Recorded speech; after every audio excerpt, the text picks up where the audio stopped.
আসসালামু আলাইকুম সুপ্রিয় শিক্ষার্থীবৃন্দ, basic math and science education channel পক্ষ থেকে তোমাদের স্বাগতম। তো আজকে আমি আলোচনা করব ষষ্ঠ শ্রেণীর বিজ্ঞান এর প্রথম অধ্যায়ের দ্বিতীয় ক্লাস, বৈজ্ঞানিক প্রক্রিয়া ও পরিমাপ। তো দ্বিতীয় ক্লাসে আমরা আলোচনা করব কি পার্ট 4 থেকে 5 পরিমাপের প্রয়োজনীয়তা। যদি আমার প্রথম ভিডিওটি দেখতে চাও তাহলে এই ভিডিওর ডেসক্রিপশনে ভিডিওর লিঙ্কটি দেওয়া থাকবে এবং পিন কমেন্টসে দেওয়া থাকবে, সেখান থেকে চাইলে দেখে নিতে পারো। তো চলো শুরু করা যাক। আমরা অনেক সময় জানা অজানা নানাবিধ ঘটনাকে আন্দাজ করে পরিমাপ করে থাকি। এই কাজটা কিন্তু আমরা খুব বেশি করি, যে অনেক কিছু আন্দাজে পরিমাপ করে ফেলি। যেমন তোমার পড়ার টেবিলের দৈর্ঘ্য কত, তুমি কখন স্কুলে রওনা দিবে, এই সকল ক্ষেত্রে প্রায়ই তোমরা আন্দাজ করে পরিমাপ করার চেষ্টা করো। তাহলে কি এই জিনিসগুলো আমরা সাধারণত আন্দাজ করে পরিমাপ করি। তো অনেক ক্ষেত্রে আমরা আন্দাজ করে পরিমাপ করলেও সকল ক্ষেত্রে এই আন্দাজ করে পরিমাপ করাটা কিন্তু আমাদের জন্য ভয়ঙ্কর বিপজ্জনক। তো আবার অনেক ক্ষেত্রে আমরা সঠিক পরিমাপের প্রয়োজনীয়তা অনুভব করি। তা আমরা কি সঠিক পরিমাপের প্রয়োজনীয়তা অনুভব করি বাজার থেকে চাল ডাল কিনতে, কারণ এগুলা কিনলে সঠিক পরিমাপ করে না দিলে হয়তো দোকানদার ঠকবে, না হলে আমার ঠকানোর সম্ভাবনা আছে। জামা কাপড় তৈরি করতে কিংবা সময়মতো ক্লাস শুরু ও শেষ করতে আমাদের যথাযথ পরিমাপ দরকার। তো এই জিনিসগুলোতে কি সঠিক পরিমাপের দরকার কিন্তু খুব বেশি। সঠিক পরিমাপ ব্যতীত একটি শ্রেণীকক্ষে কয় জোড়া টেবিল বেঞ্চ রাখা যাবে, বাড়ির নির্দিষ্ট সীমানার মধ্যে কয়টা ঘর তৈরি করা যাবে, এমনকি কোন কক্ষের আকৃতি কীরকম হবে তা বলা মুশকিল। তাহলে এগুলো আমাদের দৈনন্দিন জীবনের কাজের বিষয়, তো এগুলো নিয়ে খুব বেশি ডিসকাস করতেছি না। তো এগুলো আমরা জানি যে এগুলো যদি সঠিক পরিমাপ না হয় তাহলে আমরা বিভিন্ন সমস্যায় পড়তে পারি, বা দেখতেও সুন্দর না হতে পারে, কিংবা আমাদের ঠকানো বা জিতানোর সম্ভাবনা থাকে। এছাড়া তরকারি রান্নার সময় পরিমাণ মতো বিভিন্ন প্রকার মশলা ব্যবহার করা খুবই জরুরি। এখানে বিভিন্ন প্রকার মশলা কিন্তু ব্যবহার করতে হয়। মশলা কিন্তু আমরা মানে নির্দিষ্টভাবে মেপে দেই না। এক্ষেত্রে কি হয়, যার অনুমান শক্তি খুব বেশি ভালো তার রান্নাটাও অনেক বেশি ভালো হয়। অনুমান শক্তি ভালো না, রান্নার ক্ষেত্রে তার মানটাও বেশি একটা ভালো হয় না। জীবন বাঁচানোর যে ওষুধ তাও তৈরি করতে হয় পরিমাণ মতো এবং খেতেও হয় পরিমাণ মতো। এই বিষয়গুলো আমরা খুব ভালোভাবে জানি। এক কথায় দৈনন্দিন জীবনে প্রায় প্রতিটি কাজেই প্রয়োজন সঠিক পরিমাপের। এই ছিল পরিমাপের প্রয়োজনীয়তা। তো কাজটা কি, দৈনন্দিন জীবনে 10টি ঘটনা লিপিবদ্ধ করে একটি তালিকা তৈরি করে যাতে সঠিক পরিমাপের প্রয়োজন। তাহলে আমাদের 10টা ঘটনা লিপিবদ্ধ করতে হবে। তো আমি বলে রাখি যে এই অংশটুকু থেকে কি ধরনের প্রশ্ন হতে পারে এবং কোন প্রশ্নগুলো আমাদের বিগত সালের পরীক্ষাতে আসছে খুব বেশি বেশি। যেহেতু আমি দীর্ঘদিন যাবৎ এই অধ্যায়টা আমাদের স্কুলে পড়াই, সেক্ষেত্রে প্রায় 150-র মতো স্টুডেন্টদের আমি পড়াই। এই 10 বছরের অভিজ্ঞতা থেকে আমি যে আলোকে যে প্রশ্নগুলোকে সিলেক্ট করছি, এই প্রশ্নগুলোই অনেক বেশি আসে পরীক্ষাতে। তো চলো দেখা যাক, পরিমাপ বলতে কি বুঝো। তো এটা খুবই সিম্পল আনসার, কোনো কিছুর পরিমাণ নির্ণয় করাকে পরিমাপ বলা হয়। আমরা কিন্তু অনেকে গুলাইয়া ফেলাই যে পরিমাণ এবং পরিমাপ এই দুইটা জিনিস এক। কোনো কিছুর পরিমাণ নির্ণয় করাকে বলা হয় পরিমাপ। 2 নম্বর প্রশ্ন, পরিমাপের প্রয়োজন হয় কেন, কেন আমাদের পরিমাপের প্রয়োজন, বা প্রতিটি কাজে সঠিক পরিমাপের প্রয়োজন হয় কেন, অথবা দৈনন্দিন জীবনে আমরা প্রত্যেকটি কাজে সঠিক পরিমাপের প্রয়োজনীয়তা অনুভব করি, ব্যাখ্যা করো। তো এ ধরনের প্রশ্নগুলো সাধারণত সৃজনশীল প্রশ্ন হলে খ নাম্বারে আসে।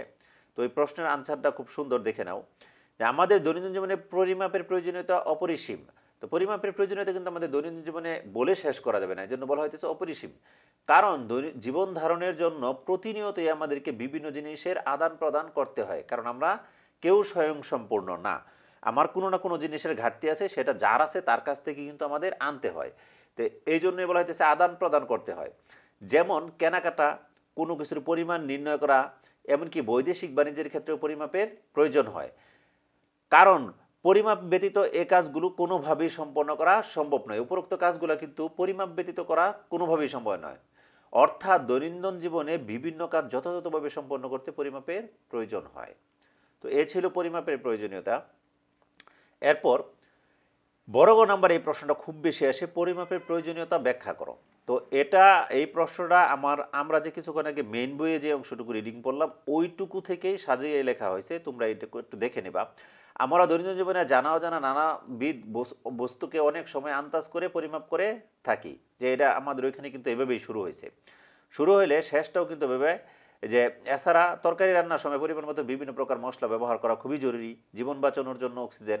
তো বুঝতে পারছো, এক কথায় দৈনন্দিন জীবনে প্রায় প্রতিটি কাজে সঠিক পরিমাপের প্রয়োজন। তো এটুকু আমি সবটুকু পড়লাম না, ওইটুকু সাজায় লিখে দিলেই হয়ে যায়। যে যত সুন্দর করে সাজাতে পারবা তার প্রশ্নের মানটা তত বেশি ভালো হবে। তো এরপর পাঠ্য বইয়ের পৃষ্ঠা 4-এর কাজ। কাজ, দৈনন্দিন জীবনে এমন 10টি ঘটনা লিপিবদ্ধ করে একটি তালিকা তৈরি করো যাতে সঠিক পরিমাপের প্রয়োজন। সমাধান, আমাদের দৈনন্দিন জীবনে সঠিক পরিমাপের প্রয়োজন এমন 10টি ঘটনা তালিকাবদ্ধ করা হলো। তো ক্রমিক নং, সঠিক পরিমাপের প্রয়োজন হয় এমন ঘটনা। তো 1, আমরা যে ঘরে বাস করি তার দৈর্ঘ্য নির্ধারণে। 2, আমাদের শরীরের উচ্চতা নির্ণয়ে। 3, আমাদের পরিধেয় জামাকাপড় তৈরি করতে। 4, বাজার থেকে চাল ডাল কিনতে। 5, ব্যবহৃত গ্যাসের পরিমাণ নির্ণয় করতে। 6, বাড়ি থেকে স্কুল পর্যন্ত রাস্তার দূরত্ব নির্ণয় করতে। 7, শ্রেণীকক্ষে কত জোড়া টেবিল বেঞ্চ বসবে তা জানতে। 8, বাড়ি থেকে স্কুলে যাওয়ার সঠিক সময় নির্ণয় করতে। 9, কোনো কিছুর ভর নির্ণয় করতে। 10, জীবন বাঁচাতে সেবনযুক্ত ওষুধ তৈরি ও খাবার পরিমাণ নির্ণয় করতে। এই ছিল 10টা। তুমি এই 10টা ব্যতীত আরও যদি অন্য কিছু থাকে সেইগুলো তুমি লিখে দিতে পারো। এই 10টাই লিখতে হবে, এমন কোনো কথা নাই। তো এখন আমরা দেখব এর সেকেন্ড অংশ, পরিমাপের একক। তো আমরা পরিমাপের প্রয়োজনীয়তাটা আলোচনা করলাম এবং জানতে পারলাম। এখন আমরা দেখব পরিমাপের একক কেন প্রয়োজন। কাজ, এক খণ্ড রশি প্রায় 20 ফুট নিয়ে এটি তোমরা প্রত্যেকে আলাদা করে নিজ নিজ হাত দিয়ে মাপলে কি দেখতে পাবে। মানে প্রত্যেকে যদি আলাদা আলাদা ভাবে মাপি নিজের হাত দ্বারা, তাহলে কি হবে। কার হাতে কত হাত হলো, যেহেতু তোমাদের প্রত্যেকের হাতের মাপ ভিন্ন, তাই নিজ নিজ হাত দিয়ে মাপলে রশিটির দৈর্ঘ্য এক একজনের জন্য এক এক রকম হবে। তো অর্থাৎ এই 20 ফুট রশি নিয়ে যদি আমরা ক্লাসের বিভিন্ন শিক্ষার্থী মাপলে দেখা যাবে কি এক একজনে এক এক রকম বলবে। কেউ বলবে 15 হাত, কেউ 16 হাত, কেউ 17 হাত, এরকম বলবে। তো এক্ষেত্রে হয়তো দেখবে একজন শিক্ষার্থী বলল যে রশিটির দৈর্ঘ্য তার হাতে 16 হাত এবং অন্যজন শিক্ষার্থী বলল রশিটির দৈর্ঘ্য তার হাতে 17 হাত। উপরোক্ত কাজটি থেকে কি সিদ্ধান্ত নেওয়া যায়, মানে এখান থেকে আমরা কি সিদ্ধান্ত নিতে পারি। একটা এলোমেলো জিনিস, এটাকে আমরা খুব সুন্দর একটা সিদ্ধান্তে কিভাবে আসতে পারি, কিভাবে এই পার্থক্য দূর করা যায়। মূলত এই পার্থক্য দূর করার জন্য পরিমাপের ক্ষেত্রে একটি আদর্শ পরিমাণকে বিবেচনা করা হয়। অর্থাৎ এই 16-17 হাত, 15 হাত এরকম সমস্যা রাখা যাবে না। আমাদের একটা নির্দিষ্ট অংশ নির্ধারণ করতে হবে, যে অংশটুকুকে আমরা 1 হাত বলতে পারি বা 1 মিটার বলতে পারি। যেহেতু আমরা পরিমাপের একক, যেহেতু দৈর্ঘ্যের একক যেহেতু মিটার, সেই ক্ষেত্রে আমরা মিটারকে একটা নির্দিষ্ট অংশ ধরে নেব। এটা যেখানে যাওয়া হোক না কেন, সেই অংশটুকুকেই মিটার বলা হবে। তো কোনো কিছুর পরিমাণ নির্ণয় করার জন্য একটি সুবিধাজনক পরিমাণকে আদর্শ হিসেবে ধরে নিতে হয়। কোনো একটি সুবিধাজনক ক্ষুদ্র অংশকে এই আদর্শ হিসেবে ধরা হয়। এই জানা আদর্শ অংশের পরিমাণই পরিমাপের একক। তো এইখান থেকে এই পর্যন্ত এই আনসারটুকু হলো পরিমাপের একক কাকে বলে, এটাই পরিমাপের এককের সবচেয়ে সুন্দর সংজ্ঞা। আর এটা ভেরি ভেরি ইম্পর্টেন্ট একটা প্রশ্ন, যে পরিমাপের একক কাকে বলে, খুব বেশি পরীক্ষাতে আসে এবং এর থেকে সুন্দর করে আর কোথাও মানে লেখা নাই বা এর থেকে সুন্দর করে লেখা যায় না। তো যেমন দিয়ে বলবো যে দৈর্ঘ্য পরিমাপের ক্ষেত্রে একটি সুবিধাজনক দৈর্ঘ্য, ভর পরিমাপের ক্ষেত্রে একটি সুবিধাজনক ভর, সময় পরিমাপের ক্ষেত্রে একটি সুবিধাজনক নির্দিষ্ট সময় আদর্শ হিসেবে ধরা হয়। তাহলে আমরা এবার আদর্শ হিসেবে ধরে নিই। নিজ নিজ যা নানা আদর্শ মানের সাথে তুলনা করে সাধারণত দৈর্ঘ্য, ভর, সময়, তাপমাত্রা ইত্যাদি রাশি পরিমাপ করা হয়। সেটা নানা আদর্শ অর্থাৎ জানা আদর্শ। প্রত্যেক ক্ষেত্রে পরিমাপকে একটি একক দ্বারা প্রকাশ করা হয়। তাহলে কি প্রতি ক্ষেত্রে আমরা পরিমাপকে কি দ্বারা প্রকাশ করি, একটি একক দ্বারা। এই এককটা কি, যেমন দৈর্ঘ্যের একক মিটার, সময়ের একক সেকেন্ড, এইগুলা। ধরো তুমি একটি কক্ষের দৈর্ঘ্য মাপছো, এখন আমি একটা কক্ষের দৈর্ঘ্য মাপবো, এই ক্ষেত্রে এককটা হলো কিন্তু মিটার। দৈর্ঘ্য পরিমাপের পর তুমি বলছো 10 মিটার, হ্যাঁ 10 মিটার, এটা সঠিক অ্যান্সার। তুমি যদি কেবল 10 বলো, তা কোনো অর্থ বহন করে না, কারণ এই 10 বললে কোনো অর্থ বহন করবে না। আমি যদি একটা ঘরের দৈর্ঘ্য মাপে বলি 10, তখন এটা 10 মিটার বোঝাবে, ইঞ্চি বোঝাবে, না ফুট বোঝাবে, না 10 টাকা বোঝাবে, এরকম কিছু বলা নাই। অর্থাৎ পরিমাপকে প্রকাশ করার জন্য একটি সংখ্যা এবং একটি এককের প্রয়োজন হয়। মানে এর থেকে দেখলাম কি যে এইখানে একটা সংখ্যা 10, এবং এই সাথে বলা হইতেছে কি মিটার, এটা হলো একটা একক। তাহলে কি পরিমাপকে প্রকাশ করার জন্য কি প্রয়োজন হয়? একটি সংখ্যা এবং একটি এককের। তো এর শেষ অংশে একটা কাজ আছে, তোমাদের নিজ নিজ পা দিয়ে শ্রেণীকক্ষের দৈর্ঘ্য মেপে তা একটি নির্দিষ্ট ছকে লিপিবদ্ধ করো, যে হাত দিয়ে মাপার মতো, হাত দিয়ে রশি মাপার মতো সেম কাজটাই এখানে। এক একজনের পায়ের আকৃতি এক এক রকম, এক একজন বলবো এক এক রকম হয়েছে। যে কেউ বলবে যে গড় হয়েছে 20 পা, আরেকজনে বলবে না 22 পা, এরকম হতে পারে। তো এই ছিল আজকের ক্লাসে। তো এখন দেখি যে এইখানে থেকে কি ধরনের প্রশ্ন আমাদের পরীক্ষাতে বেশি আসে, অর্থাৎ এখান থেকে গুরুত্বপূর্ণ প্রশ্নগুলো কি, বা বিগত সালে কোন প্রশ্নগুলো বেশি আসছে। তো পরিমাপের একক কাকে বলে, বা পরিমাপের একক ব্যাখ্যা করো, এটা প্রশ্ন, এটা দুইভাবে আসতে পারে। তো এখানে ভিন্নভাবে প্রশ্নগুলো দেওয়ার কারণ হলো যে আমরা পরীক্ষার হলে না অনেক সময় প্রশ্নই বুঝি না, যার জন্য আমরা আনসারটা জানা থাকলেও আমরা দিতে পারি না। তো এই জন্য আমি এখানে প্রশ্নগুলো দিয়ে দিছি, যে কোনোভাবে প্রশ্ন আসলেই যাতে উত্তরগুলো তোমরা সহজেই লিখতে পারো। তো উত্তর, কোনো কিছুর পরিমাপ করার জন্য একটি সুবিধাজনক পরিমাণকে আদর্শ হিসেবে ধরে নিতে হয়। কোনো একটি ন্যূনতম ক্ষুদ্রতম অংশকে এই আদর্শ হিসেবে ধরা হয়। এই জানা আদর্শ অংশের পরিমাণই পরিমাপের একক। দৈর্ঘ্যের পরিমাপের ক্ষেত্রে একটি সুবিধাজনক দৈর্ঘ্য, ভর পরিমাপের ক্ষেত্রে একটি সুবিধাজনক ভর, সময় পরিমাপের ক্ষেত্রে একটি সুবিধাজনক সময় কে আদর্শ হিসেবে ধরা হয়। সুতরাং যে নির্দিষ্ট পরিমাপের সাথে তুলনা করে কোনো ভৌত রাশির পরিমাপ করা হয় তাই পরিমাপের একক। এগুলো আমরা আগেও পড়ছি।